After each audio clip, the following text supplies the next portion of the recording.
What is going down, everyone? It is time for Mojobreak.com. The Hype. This is episode number 167. We got a lot of stuff to talk about. We're going to talk about the brand new 2020 Bowman Draft and compare it to other years, like what other guys got drafted. How did they pan out? We're going to talk a little StarStock. Big news coming out of the StarStock camp. We're going to talk Prizm football, and we're going to also talk about bad customer service. It should be a pretty fun little segment. We're going to bring back a throwback video from back in the day and talk about that. C-Rad, what's going down, man? Little Derek Carr Hail Mary action panned out. Got that dub, man. How's it going? Yeah, very exciting game. Dude, I feel so bad for that defensive coordinator, though. Oh, don't feel bad for Greg Williams. No, he's a headhunter. That guy is a former Ram defensive coordinator. Don't feel bad for him. But it's like, bro. Oh, man. But, yeah, great win for the Raiders. All you got to do is put guys literally at the 20-yard line and all your team and just tackle somebody. But no. All out blitz, dude. So even I know if you're rocking Madden and you're not on the goal line, you don't do the all-out blitz. Yeah. Like, you lose every time. Yeah.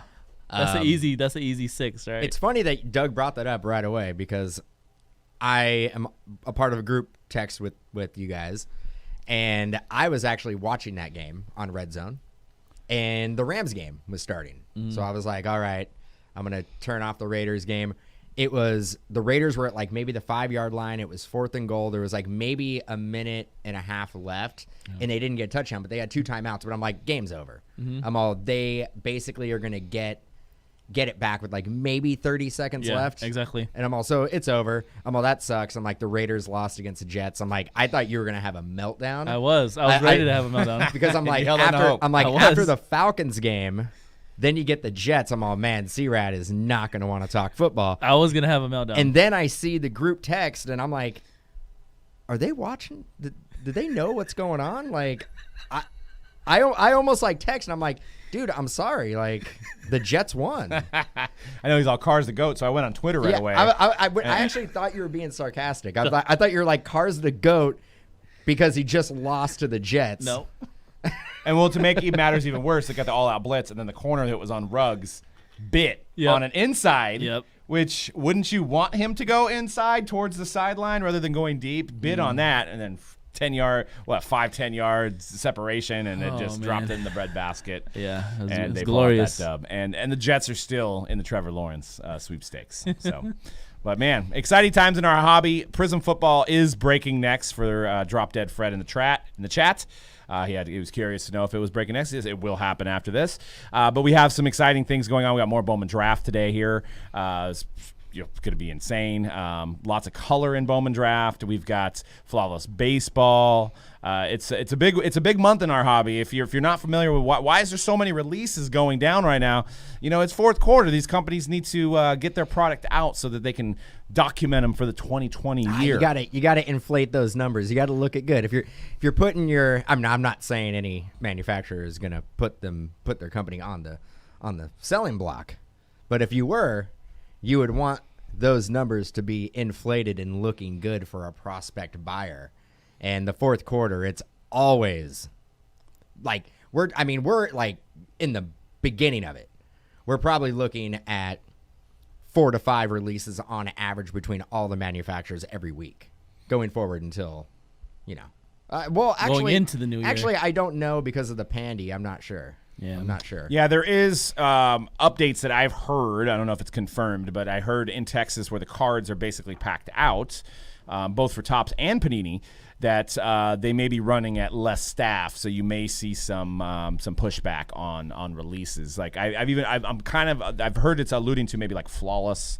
Some of these releases that are coming out this month that may not get pushed in time. Basketball releases, I think, was specifically what I heard. Tell me Hoops Premium is still coming out. Just tell me. It's already out, dude, as a set, but I don't know if the hobby version. I don't know if we can go on without the Where Hoops did they sell Premium. the set? I don't know. People have them.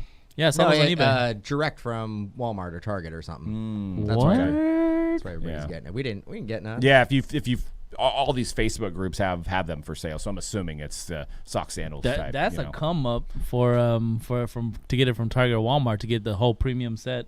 Like Yeah. it's like a box set, right? Yeah, and I don't know if there's like certain parallels in there or not, but definitely people have already like graded some of the releases.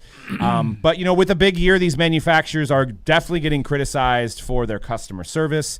So we have that coming up in the show. We're going to talk about customer service. But if you have anything that you would like to gripe about that we can talk about during that segment, please drop it in the chat. We're live. If you're watching us on Mojobreak Media, which is a channel you should follow, that's where all of our content is, maybe drop a comment there saying like what your experiences was and maybe how they can improve. But let's get into 2020 Bowman Draft, which dropped today. You know, Bowman, if you're not familiar with the brand, they have 3 releases a year. You have your regular Bowman, which comes usually in a hobby, a jumbo form. And then you have your Bowman Chrome, which is mid-year, which typically is your Chrome with the 2 mini boxes and then your HTA, which is just 3 autos. And then at the end of the year, there's Bowman Draft. So it happens after the draft. It usually contains most of the draft picks from that year. And, you know, they hold out a few. But Chrome usually is your international prospects. Bowman Draft usually is your, you know, most of your first, second, and third rounders. And then 2021 Bowman, they usually hold out a big name. In this case, it's the guy from the Blue Jays, the catcher Martin, who's going to be held out for 2021 Bowman. But they have the first and second pick in this year's Bowman Draft, which is Heston Kjerstad, who is number 2 to the Orioles, and Spencer Torkelson, who's number 1 for the Tigers.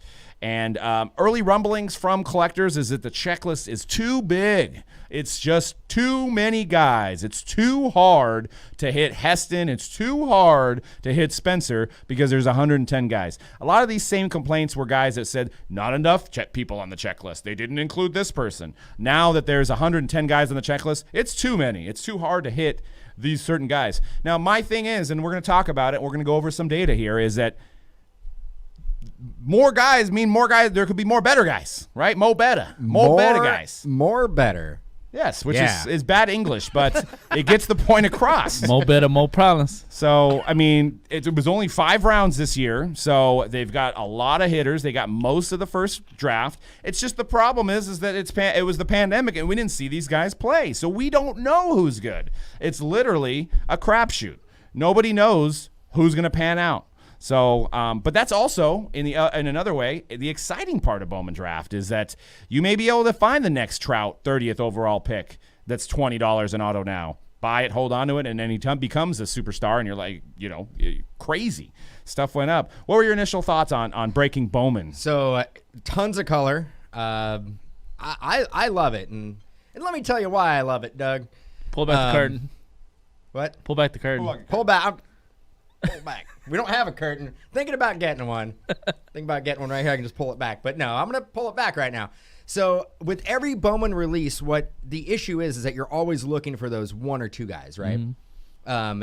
And every like flagship Bowman, Bowman Chrome, there's 30 subjects generally, and the cream rises to the top. It's always the 2 or 3 guys that you're chasing. What I love about Bowman Draft is that there's 110 guys.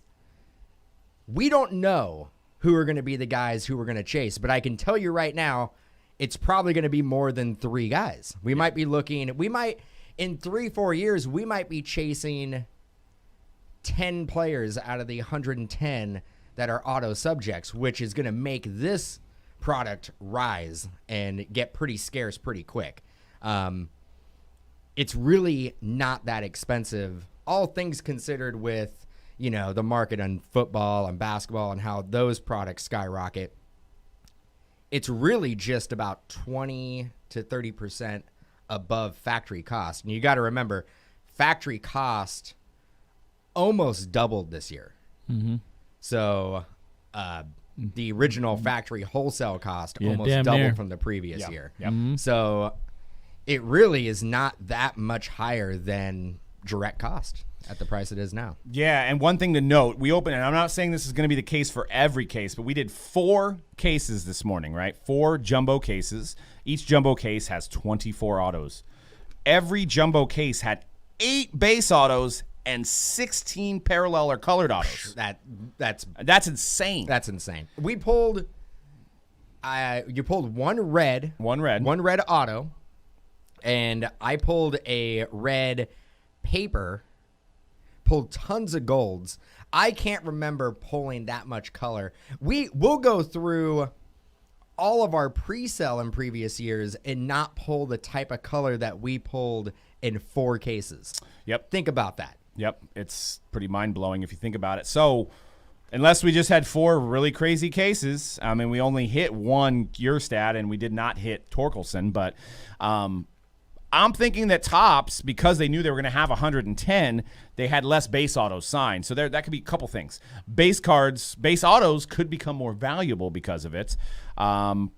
Being that there may be, I don't know, 300-400 of each, as opposed to maybe 1,000 or 2,000 of each, like they have done in the prior, in the past. I'm thinking, because of the pandemic, they probably sent these guys a little bit less than they normally would, because who knows, how did they even get them the cards? I'm sure they weren't witnessed at this point. They were probably sent to these players, so they probably sent each guy less to make sure that the guy signed them and returned them. And they included more guys to fulfill the amount of cases they needed. I think they made the same amount of cases, but they have 110 subjects. Right.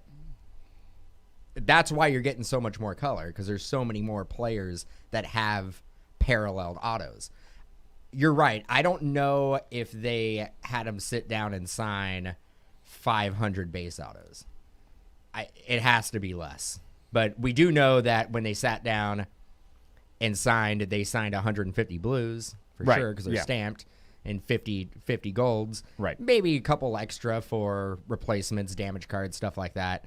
But number to 99, I think the greens are to 99, blacks are to 75, 75. So we know that. And you have gold shimmer, you have orange shimmer, and you also have the refractors that are numbered to 499, right? Yep, they are numbered. So 499. I would say base autos. There has to be more base autos than refractors. You would think? Not necessarily. I guess they can do whatever they want. I guess they can do whatever they want. They could literally have the guy sign like 50 of them, and then he's like maybe the guy per cap, like maybe the first overall pick's like Torkelson's like, I'm only going to sign this amount of autos, so then they got to probably cut the base down, the base autos. So yeah, because they gotta. Oh yeah, because that's the one they can adjust. They can't adjust. They can't adjust. They can't adjust. They can't basically have gold parallels, but only have the players sign 25. Yeah, exactly. I mean, they could, and then you would have 25 redemptions out there, but they would have to fulfill those at some point. Yeah. So I wanted to respond to some of the people that are saying, man, I want a Torkelson and I want a Kjerstad because they're 1 and 2, right? They are the first and second overall pick, and now it's going to be hard for me to hit them because you guys put 110 guys in there. So I want to go back through 2000. This is courtesy of Cody here, put this list together. 2007 to 2016, we can look at the first and second overall pick. 2007, David Price, Mike Moustakas. Not terrible. Are those guys superstars? No. 2008, Tim Beckham. Great. Pedro Alvarez. Pedro Alvarez, I think, was pretty good. Decent. 2009. Tim Beckham, did he ever make it? He went back to the Orioles, I believe. I think he's playing on the Orioles, and he just had a rookie card last year. But I mean, 10 years later. The slow, So he took the slow train. Slow to the train. majors. Yeah, he was probably AAA for a while. 2009, Steven Strasburg and Dustin Ackley. Now, great. Strasburg worked out. Do we talk about Dustin Ackley? All the time. 2010, Bryce Harper. Okay, all right, that's a good one. And Jamison Tayan. That's great, and that is good. All joking aside, that's pretty good. That one's good with 2010, Bryce Harper. But I mean, Bryce Harper's cards aren't worth as much as they used to be. 2011, Garrett Cole. That's a decent one, and Danny Holtzen. So I'm looking at this. Could Seattle figure it out at some point? Did they figure it out? No. They did figure it out at some point, right? They did not. No. Hopefully with Kyle Lewis and Julio Rodriguez. And Kalenic. And Kalenic. But they didn't draft him. They didn't draft Kalenic. 2012, Carlos Correa and Byron Buxton. That's okay. Carlos Correa got the ship. Controversy aside. 2013, you'll love this one, Dan. Mark Appel, first overall pick. Smart player. Didn't pan out. Chris Bryant never made it. Panned out. Chris Bryant did pan out. Was Mark Appel the first overall pick? He was, and then the year before he was the 7th overall pick to the Pirates, I believe. They didn't sign. They didn't come up with that long money. No. 2014, Brady Aiken didn't pan out. Tyler Kolek didn't pan out. And that Aiken, that's Astros, and Astros were like except for the Mark Appel as well. They had 2 years, but they were hitting on every draft pick. Yeah, well, spring. Dang. And then 13 and 14, they didn't do it. Dude, 14 was a bad year for every sport. One, and the best draft that year is Derek Carr for football. Jimmy G, second, third, first. And then 2015, Swanson, who got traded to the Braves, and then Bregman. So that's not horrible. But then 16, Moniak. Where's that guy at? I think he's still in the system, but I mean, at this point, 4 years later, if you're the first overall pick, you should be playing. I think, but in Moniak's defense, I think he was a high school kid. Yeah. So he, even if it was 4 years ago, he's still pretty young. He's still like probably 22, 23. Yeah. 24. Could be. And then Nick Senzel, which I guess he's up and he's had a couple good games. The point of all this is it's not like football and it's not like basketball. Yeah. Where you're usually the first or second, third, fourth guys are the top guys. Baseball is literally a crapshoot. These guys could be out of high school. They could be from a big college. They just can't hit a fastball. It just doesn't work for them. It's, fifth, sixth, seventh, eighth round guys could pan out more than the first. So it's to say that, I have a harder chance of getting a Torkelson or a Kjerstad. These guys, that might be saving you from yourself at this point. You may get stuck with some guy, Casey Schmidt from the Giants. You might, that's my auto, my box. Well, maybe Casey Schmidt becomes the guy that's, on the cover of boxes, and he's a stud. You don't know. Basketball is not a sure thing either, though, because you had, off the top of my head, you look at like Anthony Bennett. That's the one. And that's then Markelle Fultz. Yeah. Andrew Wiggins hasn't lived up to the hype. He was the 14th top pick. Wiggins is legit though. He's a starter. He's gonna win a championship this year. For sure, I mean, he may win how long is he gonna be on the Warriors for? 3 years. So he'll win like 3. Yeah. Unless they trade him for Harden. Yep. And then Brain brings up the most recent, which was Royce Lewis, Hunter Green in 17, 18 Casey Mize, Joey Bart, 19 Rushman and Witt. And I'm still giving them some time because 17 still could be developing in the minors. 17, 18, 19, they're still pretty young. Bart's up. Yeah, and he's not great. And Rushman could be up this year. Could be. Bobby Witt maybe. Bobby Witt could be up. Who was the Joey Bart year? Who was first? Joey Bart was 2. That was Casey Mize. Casey Mize he made his debut, didn't he? He did. He did. I got thumbs up.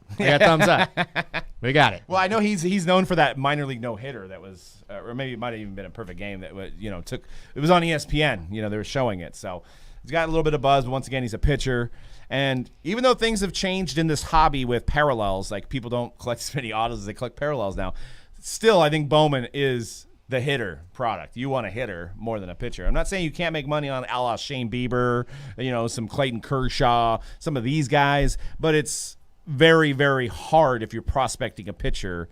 Your chances are very, very slim. So a lot of people still stick with the hitters. You got to be an all-time great pitcher. And Hunter Green probably would have been up already if he didn't have Tommy John surgery.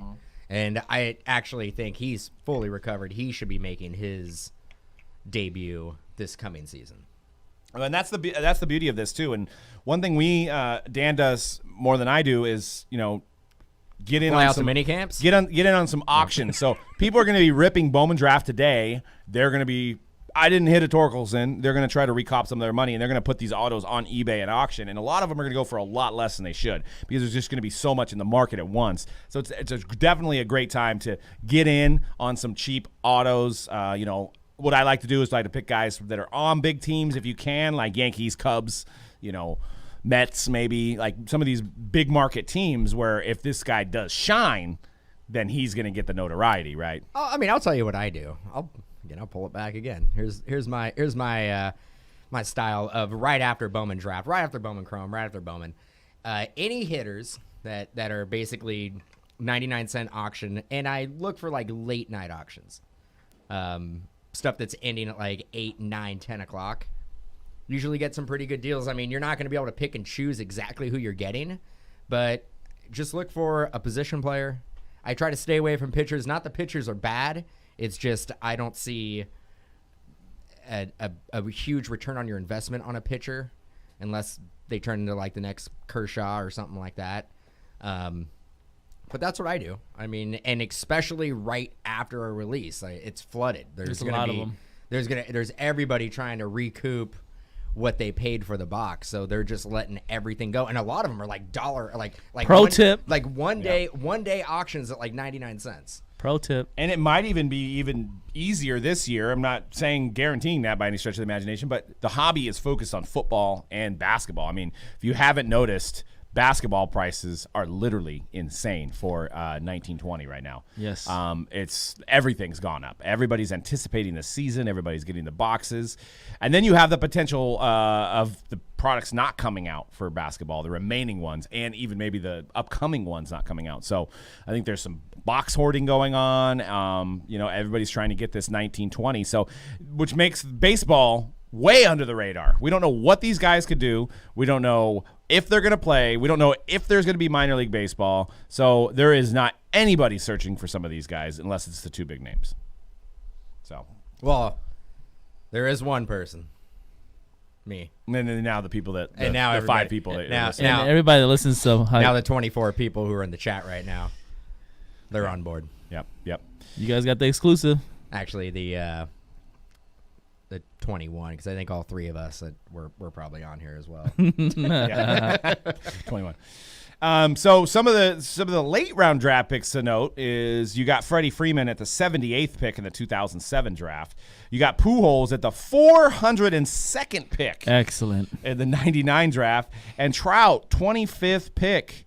I mean 25th pick. I mean let's see who's a 25th pick this year. Let's hope he's not a pitcher, but like you know what I mean? That's like nobody. I remember that time. I know where you're going with this, and I'm not going to say that I lost money on a Trout card. I think you're thinking no. that. You're going to pull up the whatever pick, 25th pick, 25th pick, and you're going to say it could be the next Mike Trout.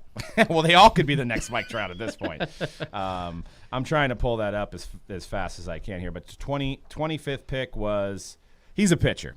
And but what do they have in common? They got drafted the 25th pick. Yeah, exactly. But the A's, a guy from Turlock, he's out of high school, and he's son of a former big leaguer, Steve 6.5. Soderstrom.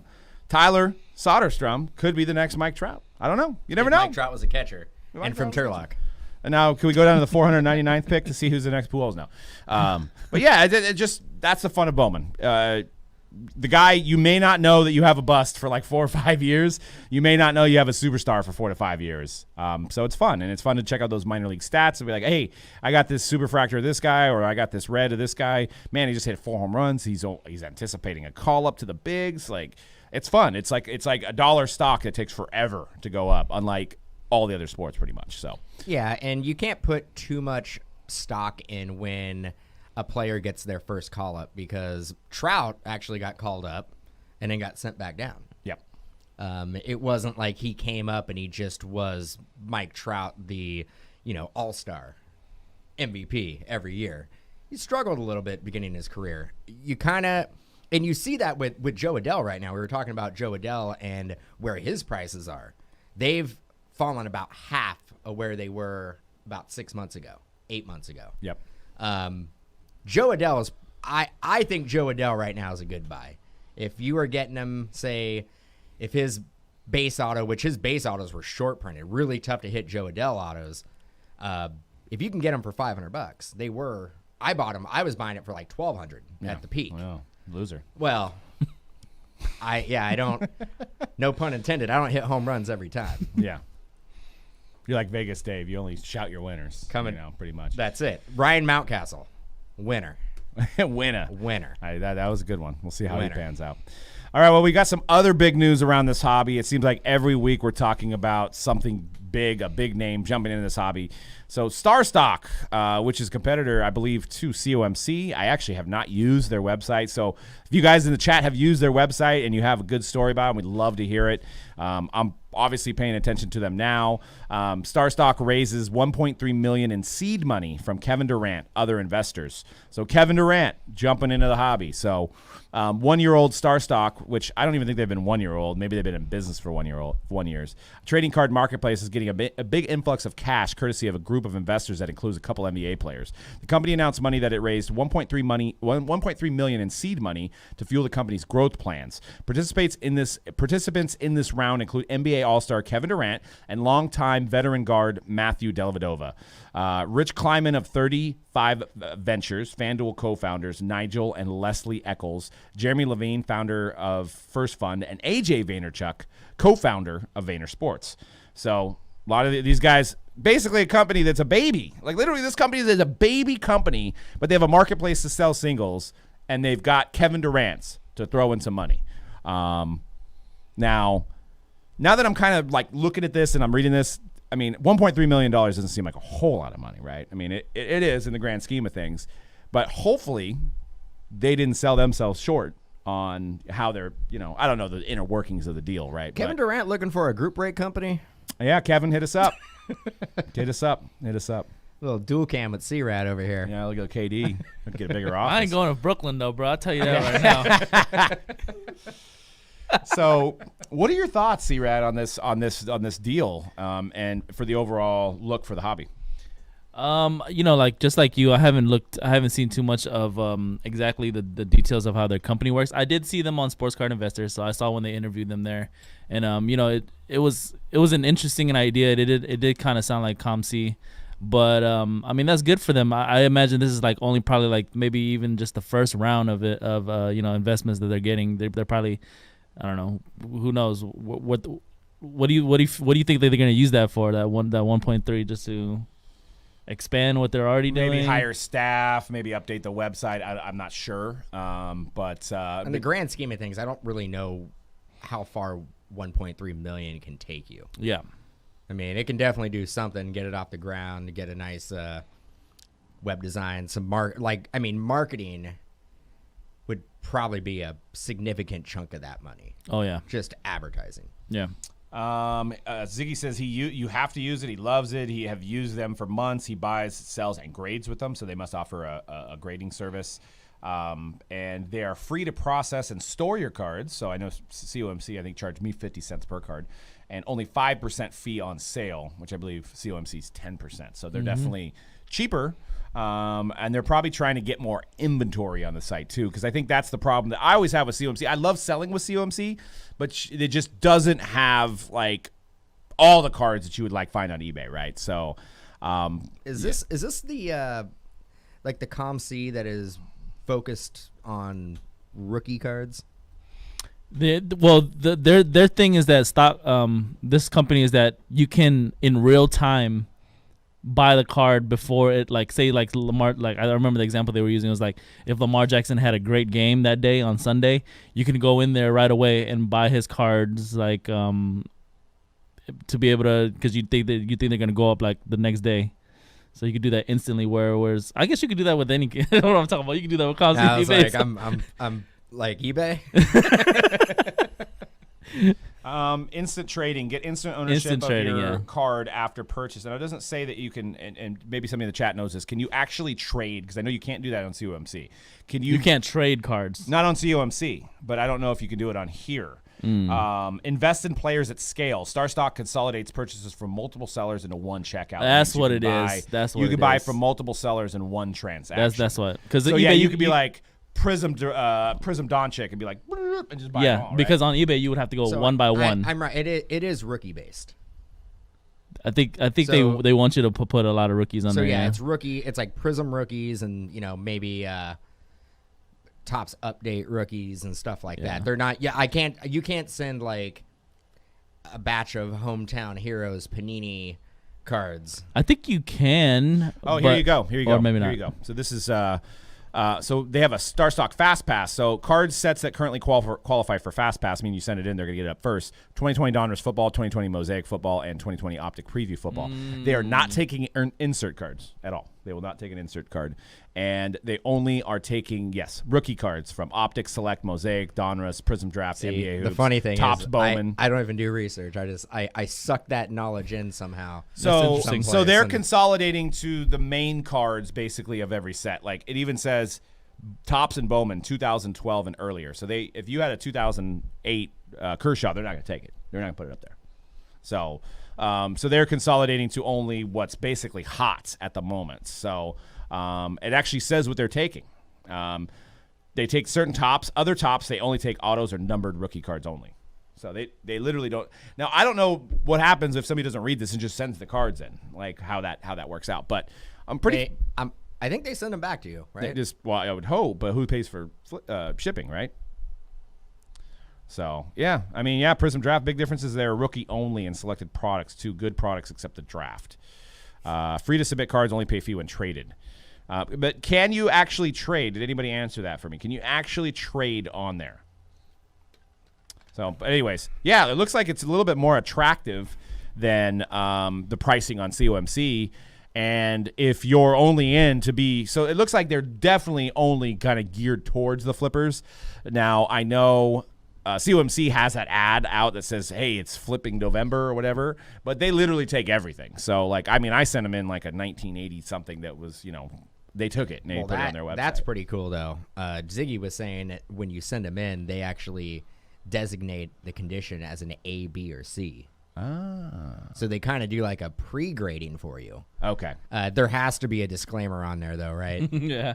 An A does not guarantee the gem. Like if you get an A, it's not going to come back a 10. Yeah. But that's pretty dope. I don't think you can trade, but you can exchange cards at low prices. They need to collect 5 cents per transaction. So I guess if you knew somebody and you wanted to trade, you could probably do it somehow. I don't know. But maybe we'll have to get StarStock on the show to talk about it. We'll see if we can get Mike on the show and talk about this. And it was pretty cool. So, I mean, and then the fact that you had some big names backing it gives them a little bit more validity in what they're doing. So, and the website, you know, I'm on it right now.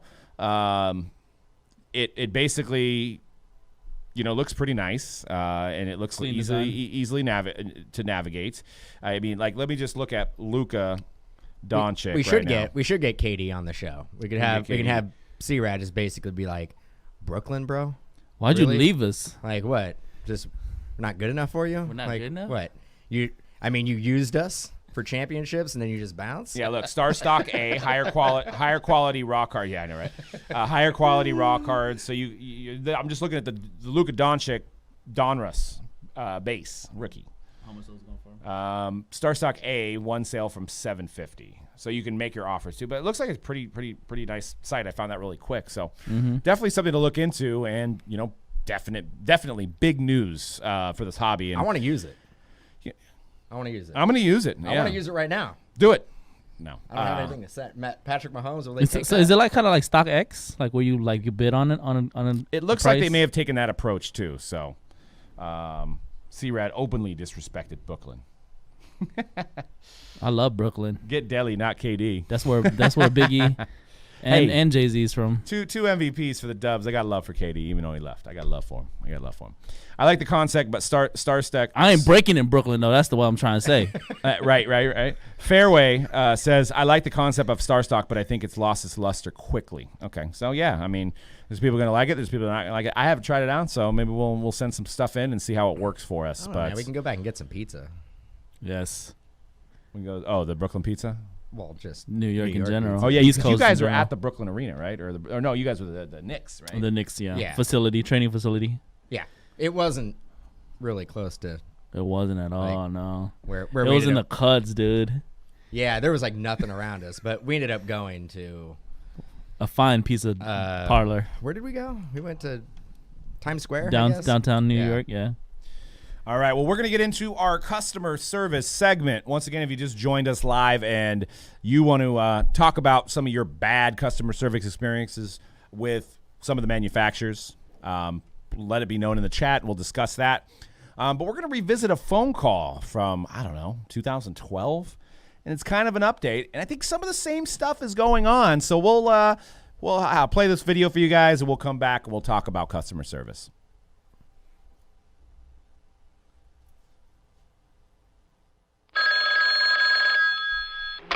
Card Company Customer Service, how can I help you? Yeah, thank you for taking my call. I have like 20 outstanding redemptions, and there's one very important one I'm trying to get from my PC. It's a Julio Jones auto. It's been sitting there for a year.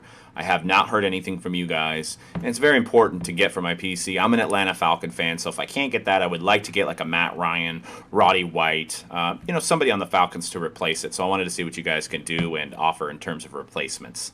Well, thank you, sir. We do somewhat appreciate your phone call, but we want to let you know the reason for the delay is that we've been printing new cards, and we just really haven't had the time to access your account. So if you could just wait in line, and we'll look for replacements for you, okay? Well, this whole process has been super frustrating. I mean, I've had to wait. I mean, you have my money already, so I really would like to get this resolved, especially since I called in right now. Can you please look into this while I'm on the phone? Maybe give me a few options on what cards you do have available so that I can go ahead and get these things shipped and add it to my PC. Okay, well, we do value your business. How's a $9 gift certificate sound? You could use it at our online store. That's a joke, right? Are you serious with that?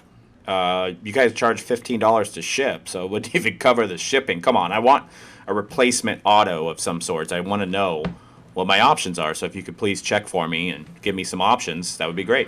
Well, okay, sir. I'm going to go ahead and put you on hold and see what I can do. And check out our new hold song. It really says a lot about our customer service. So I will put you on hold, and we'll get right back on the line with a great replacement for you. Great, thank you. We care a lot.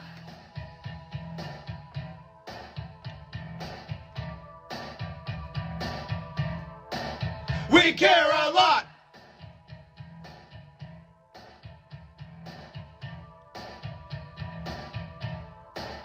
We care a lot. Well, okay, sir. I talked to Blade in the mailroom and my boss about what we can do to make you happy today, because we do value your business. So we're going to go ahead and send you a number to 1,500. Former first overall pick, Ryan Leaf. Don't talk to me, all right? Knock it off. Yeah, that's going to be a staple to your PC. Cornerstone. What? No. No way. You still have those lying around? For one. Come on, man. Are you serious? Ryan Leaf? No. You gotta give me something else.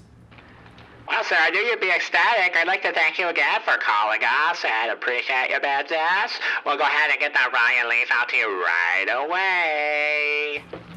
Ecstatic? I'm freaking pissed. Ryan Leaf? Have you seen Ryan Leaf? Ryan Leaf doesn't even know who Ryan Leaf is anymore. God, no, I will not accept that card. I will never do business with you guys again if you send me that card. Like, seriously. I told you an Atlanta Falcons card of some sorts. I don't even care. It could be an offensive lineman at this point. I'll take anything, just not Ryan Leaf. Sir, it sounds like we're going through a tunnel. Tunnel? You're on a landline. I can't make out what you're saying, so we'll go ahead and get that Ryan Leaf card out to you. Thank you again for all your support. And even though that wasn't a real phone call, we hear those stories around the hobby constantly. And, I don't know what the solution is. So, I mean, I can come up with some ideas, but I know that it's extremely hard to get through customer service. I was just on Facebook the other day, and people were like, I was the 50th caller. They told me I was 50th in line, but they close at a certain time, so I had to keep trying to get a hold of somebody. And, man, so, you hear these stories, and what can we do to improve the situation? I know there's obviously a lot of collectors. There's a lot of volume coming into these call centers for these manufacturers or these office places that they have. I don't even know. I mean, I've toured Topps. I don't know. You didn't tour Panini. I think we had an opportunity to tour Panini, but they don't show you who's in charge of the customer service. It's almost like there may be witness protection, going down. But what do you guys think? How do we improve this? How do we get somebody to talk to? And also, how do we have reasonable conversations and fulfillment of these problems? Who wants to take that question? Hire more peeps. That's all I can think of. Man. Hire more peeps. More qualified people who has history in customer service. Maybe a customer service president. A department? I don't know. We need to do more of those phone calls, though. That's good stuff. Yeah, that was done in the early days of the that podcast. was, I think Ziggy remembered that one. Yeah, that was like 2012, but 2012. that was good. Still relevant today. No, I mean, the thing is that they're holding on to a sellable. Like if you're going to talk about redemptions, right? The manufacturers, if they could actually put out a product with no redemptions, they would. That's like one thing that like, and that's like the number one knock. It's like, where's my replacement? Where's my auto? It's depreciating because I'm not getting it. Like the card was worth, $1,000. Now it's worth like $300. If I would have got it live when it out of the pack, like I should have, I would have made $700 more. There's nothing we're going to be able to do to stop that, I don't think. I think redemptions are here. They're never going away. Panini's tried the points. Nobody likes that.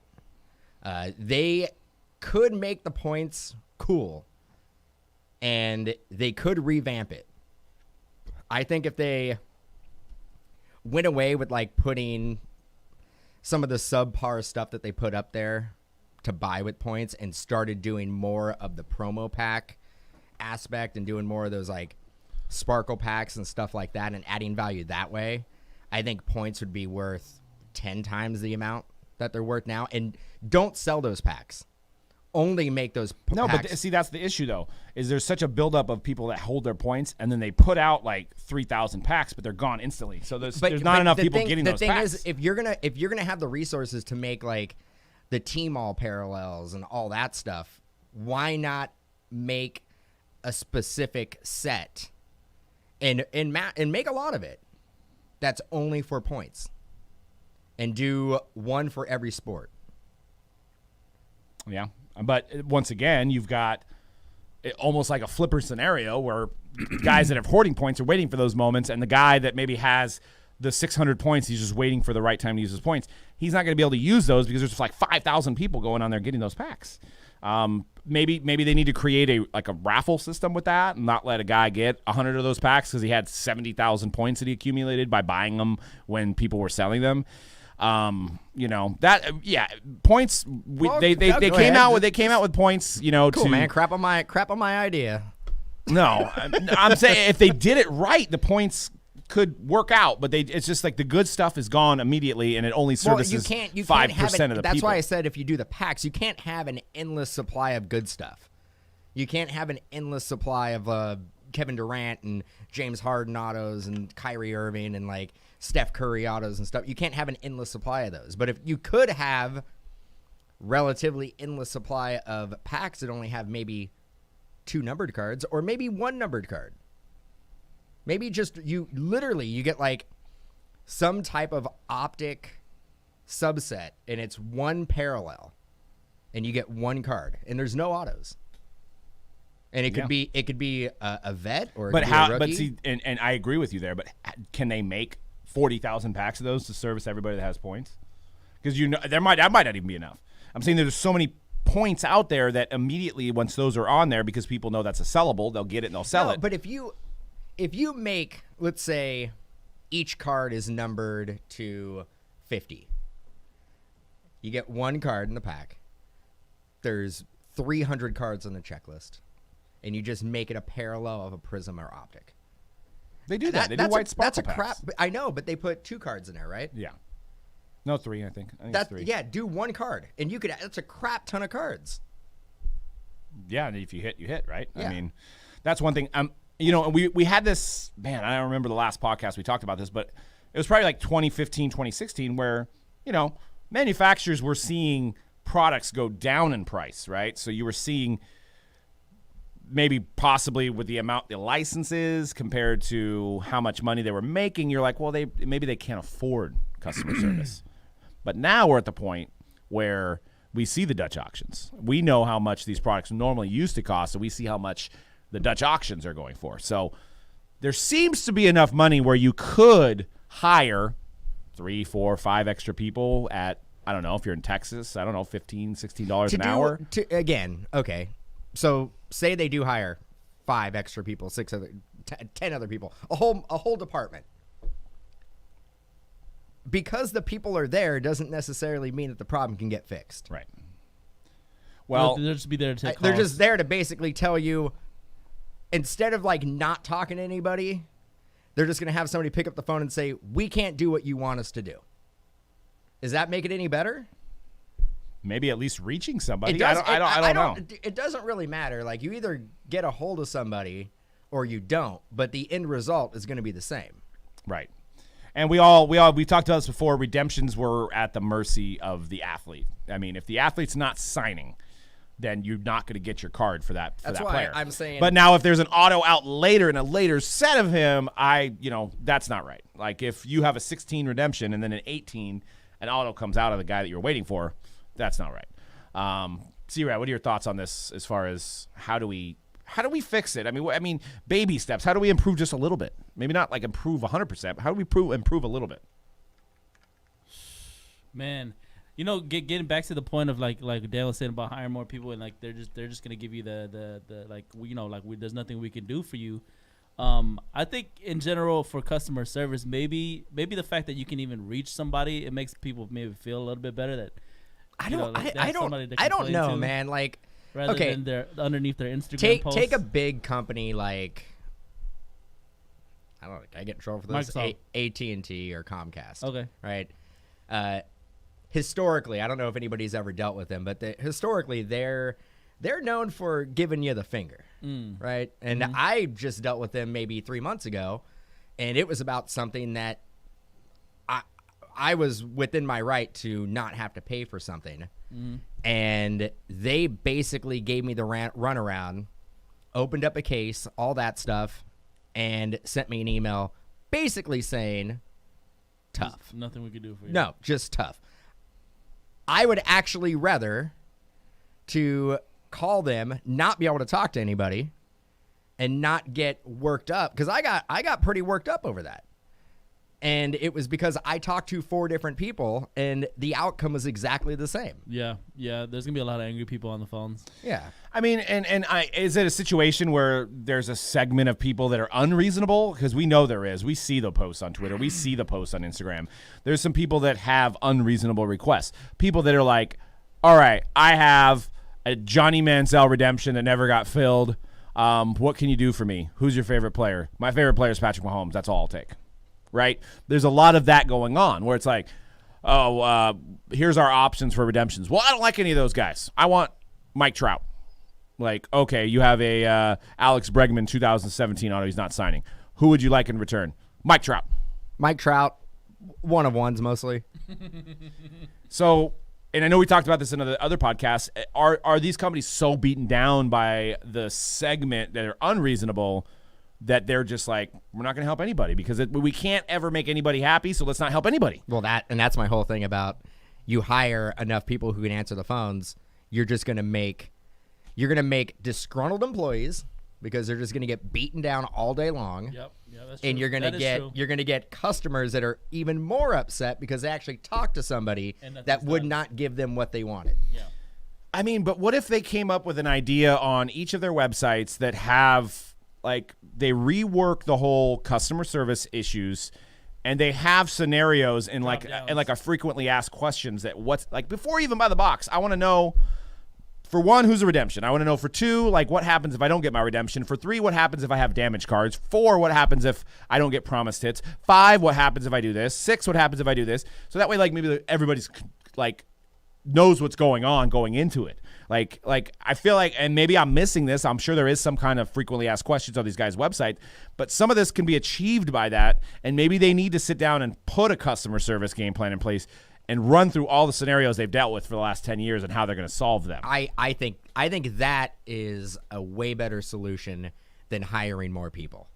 I think going through... But if you can't get through on their phone lines... going through and figuring out every single different customer service issue that you can have and figuring out a concrete solution for every single situation that arises, that would be the best way to do it. But you also have to have people available to either answer your call, regardless if the person doesn't know anything. They could at least say, like, I've updated your ticket. It's going to X person. Expect 1 to 2 weeks to get a response. blah, blah, blah. Like, at least somebody to acknowledge, because I think what customers are dealing with is the fact that they cannot get any kind of response on anything. We hear it time and time again. I've been on the phone. I can't get a hold of them. I'm trying tomorrow. I've contacted them through Facebook. I've contacted them through Twitter. I cannot get a hold of somebody to tell me what direction to go in. And you think about it, like a lot of bigger companies now, they have multiple avenues of how to reach their customers. They have like the live chat. They have the email. Obviously email. Everybody is probably trying to email Panini too. Right. They have live chat. They can call. They can try to call customer service. Have even you, though that's have you guys had with any big on companies. websites? Have you guys ever had great success with the live chat bot that you deal with? Have you? I have. Yeah. I never have. I never. 50-50. I've never had. I've always been like, this is useless. This is absolutely. I don't know. For me, it's like, I mean, I haven't had to use the live chat feature much. I mean, granted, in the last decade, but the few times that I did use it, like majority of, I'll say it was a positive experience for me, where either my problems are way worse than your problems. Yeah. Well, sometimes, or I have like high expectations when I'm talking. I don't know, but but I think the issue here too is like some of these issues are complex. So it's really hard to put into a chat situation. Like, you need to talk to somebody.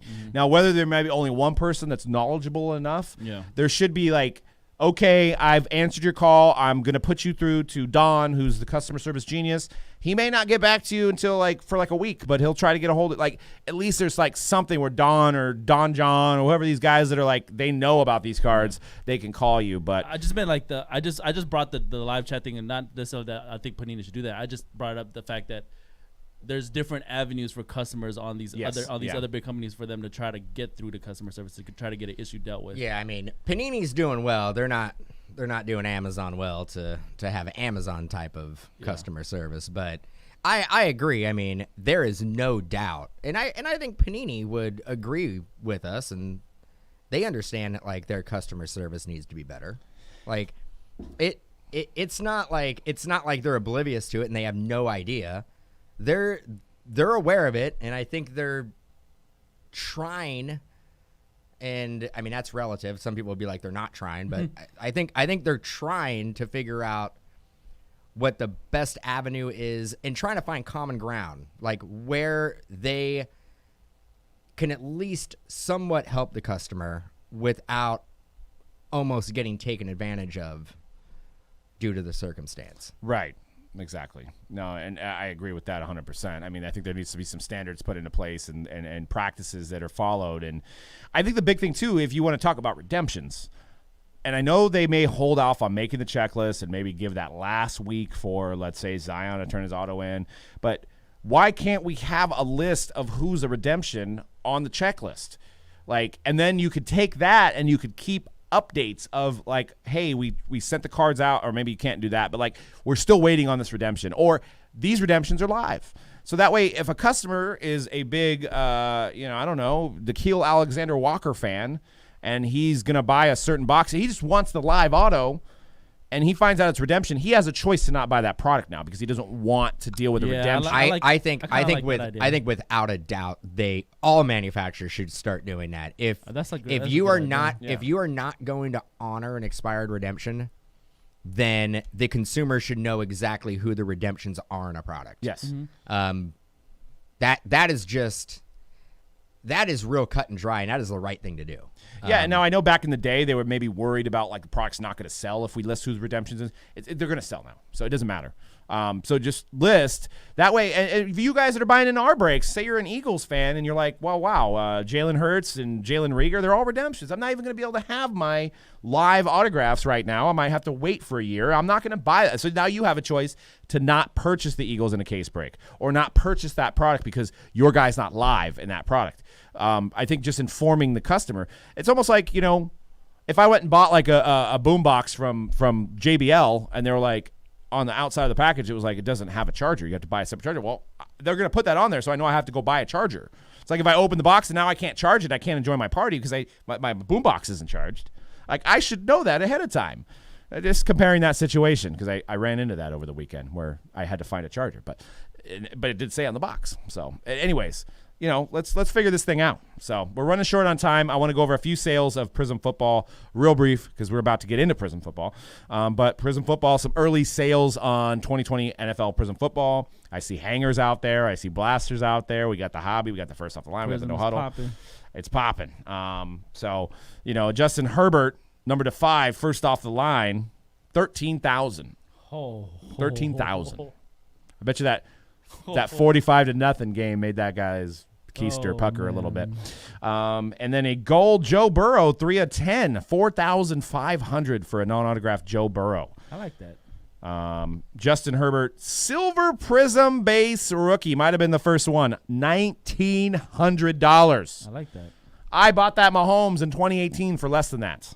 It's more than that now, but Tua base, 126. Good price for my boy. For a base rookie. So this stuff's going crazy. I hope these guys pan out for these guys that spent this big money on these cards. But as you can see, Prizm is king. If you're collecting a rookie card in football, Prizm is king. And what were your thoughts? You busted a lot over the weekend, C-Rad. What did you like about the product, and what did you not like about the product? For me, it was as fun as opening as any other year. I'm trying to think of something I didn't like. I don't really have too many complaints about Prizm, to be honest. I like the fact that color blasts are extremely rare. And you got one. And yeah, we did pull one. Did you pull a stained glass? I pulled 2 stained glass, maybe 3. So those fall obviously way more than the color blast. I pulled 1. So and those are beautiful too, by the way. They look a lot better than the If you guys have not seen stained glass, yeah, like they're pretty amazing looking in hand. Which ones did you get? He got Tyreek Hill. Bro, I got Carson Wentz. So there's no rookies on that Lamar checklist. Jackson, and there was one other guy I forget. But yeah, not too many complaints. It's still extremely rare to pull a silver rookie. I did a lot of Prizm this past weekend, and even with 2 silvers a box, like I was getting maybe 1 or 2 rookies every break. So if that, sometimes like I wouldn't even get a rookie sometimes. Yeah, I don't recall pulling one of the rookie quarterbacks. I want to say I pulled. Oh yeah, you did. You said that picture. I pulled an Eason. Yeah, there was one. Silver. It was pretty amazing break for the Chargers. That there was one break I did where they got a silver base and then the silver auto. So like $5K worth of Herberts for one break. You know what I mean? It's like. No, snakeskins are easier. Ziggy in the chat asks, is snakeskin harder than the color blast? No, we pulled a lot more snakeskins. There are 1 per case usually. Yeah, 1 on per average. case.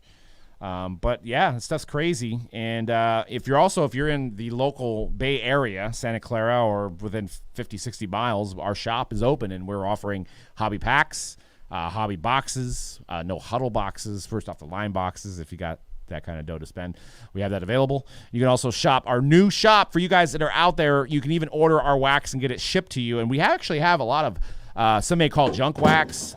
I say aged well wax, but on our website, our new website, which is mojobreakshop.com. Not to be confused with mojobreak.com. That's still where the breaks happen, but mojobreakshop.com is for our in-store purchases and our ship sealed boxes. So check it out. So you can get like, I don't know, 1995, 96 finest shipped to you. 1991 Pro Set. Yeah, it's in there. Aged like a fine wine.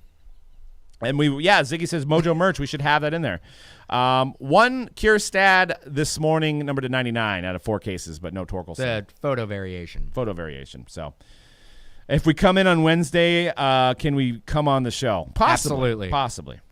We'd have to have an audition tape first. No, or Dan's just giving up his seat. No, yeah, come on down. You can sit right here. Yeah. Gonna have it. Well, that's all we got for the show because we got to get into some breaks. We got Prizm coming up here and more Bowman Draft, more Super Bowman Draft. We got Flawless. So lots of stuff rocking on the website. And the website for breaks, once again, is mojobreak.com, where everything is scheduled. If you're on a computer, the schedule's on the right side of the website. And if you're on the mobile, the schedule is on the bottom. Everything is guaranteed to break, and everything has a time. So it's easy to find out when you should jump on and watch the live feed, which is right here on YouTube. But our content is on Mojobreak Media on YouTube, where you can find all of our podcasts and all that stuff like this. But for now, we'll see you guys next week on episode 168. Peace out.